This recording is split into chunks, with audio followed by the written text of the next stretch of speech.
আসসালামু আলাইকুম। Hello everyone, কেমন আছো সবাই? আশা করছি আল্লাহর রহমতে সবাই ভালো আছো। তা আমার এই খাঁচাটা এবার ওকে ফেলে দেওয়ার টাইম চলে এসেছে। নতুন খাঁচা রেডি করে ফেলেছি। তো এই খাঁচাতে মুরগি থাকবে, আর ওই খাঁচাতে যে মুরগি রাখি আর ডিমগুলো কাকে নিয়ে চলে যায়, তো কিছু লাভ হয় না। মুরগি পোষায় হয়, আমার কোনো লাভ হয় না। তো অনেক দিন পরে ভিডিও ছাড়ছি আজকে। এদিকে কিছু নেটের প্রবলেম হয়েছিল, ঝামেলা মারামারি হওয়ার কারণে নেট বন্ধ ছিল, তার জন্যে।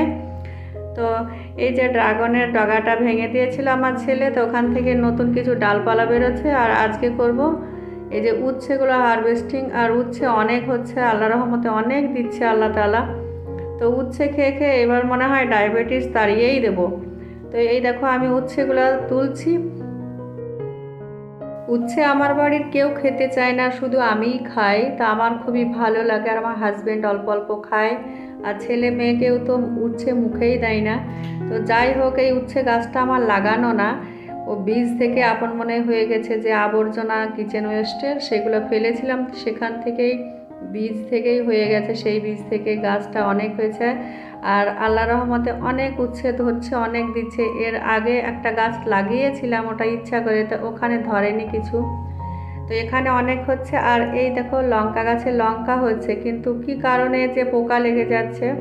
তো এতে কিছু কীটনাশক দেওয়া হয়েছে, তা দেখা যাক এবার কমে কি না পোকাটা। আর এরকম করে খেয়ে নিচ্ছে, সব খেয়ে খেয়ে রেখে দিচ্ছে, গাছে লেগেই থাকছে। আর এই যে লেবু গাছে লেবু হয়, লেবু কোনো রস হয় না। তা যাই হোক, আমার মেয়ে খুব খায় লবণ ঝাল মাখিয়ে, এটা ওর ভালো লাগে খেতে। আর এখানে কিছু মূলো লাগানো হয়েছে, মূলোর পাতা ঘাসের মতো হয়ে শাকগুলো খুব সুন্দর বড় হয়েছে।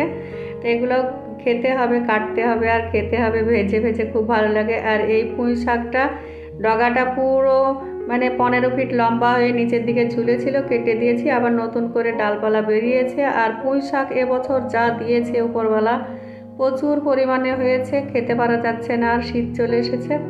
আর এই যে পালং শাকগুলো, এতে পোকা লেগেছে, পোকা লাগার কারণে এতে কোনো জোর হচ্ছে না, শাকগুলো বড় হচ্ছে না, শিম গাছেও ফুল আসছে।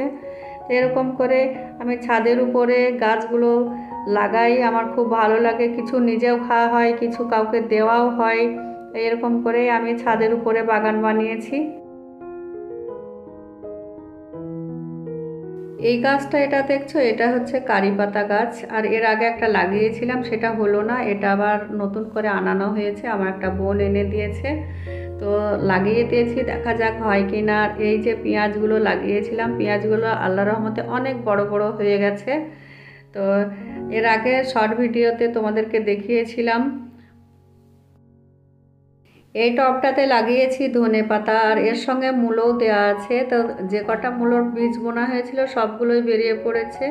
আর ধনেপাতাগুলো খুব সুন্দর হয়েছে। টমেটো ধরতে শুরু করে দিয়েছে, টমেটো গাছে সব ফুল এসে গেছে। আর এই দেখো টমেটোর গুটিও এসে গেছে। আর এই যে এই গাছটা কি তোমরা কেউ চেনো কি আমাকে কমেন্টে জানিও। এটা ঘাসের মতো কি জিনিস, এটা তোমরা কমেন্টে জানিও, তোমাদের জন্য প্রশ্ন রইল। আর এই যে এই গাছটা পেয়ারা গাছ, পেয়ারা গাছটা মনে হয় ওই যে 1 ফিট মতো হবে, ছোট্ট একটা চারা ছিল, আমি একজনের এক জায়গা থেকে তুলে নিয়ে এসে লাগিয়েছিলাম। আর এই কুমড়ো গাছটা, এরও মেয়াদ শেষ হয়ে এসেছে, একে আজকে কেটেই ফেলবো। এর সঙ্গে 3টে গাছ একসঙ্গে লাগিয়েছিলাম। তো একটা গাছে 2টো কুমড়ো হয়েছিল, বাকিগুলো কুমড়ো হয়নি, ও খারাপ হয়ে গেছে গাছটা, অনেকটা বয়স হয়ে এসেছে। তার জন্যে আজকে কেটে একে ফেলে দিতে হবে। অনেক ফুল এসেছিল, তা কুমড়ো ফুলের বড়া অলসতার জন্য আর খাওয়াই হলো না। তো গাছটা ফেলে দিচ্ছি, মায়াও লাগছে। আর এদিকে একটা এই যে পুঁই গাছের লতা কেটে ফেলে রেখেছিলাম, তো আপন মনেই ও বেরিয়ে পড়েছে, শিকড় গজিয়েছে, পাতাও বেরোতে লেগেছে। এই যে ছাদের উপরে এখানে তুলে রাখছি, আর এখানে শুকিয়ে যাবে, তারপরে গাছে সার করার জন্য দেওয়া হবে, না হয়তো পুড়িয়ে ছাই করে গাছে দিয়ে দেব। এখন এখানেই থাক।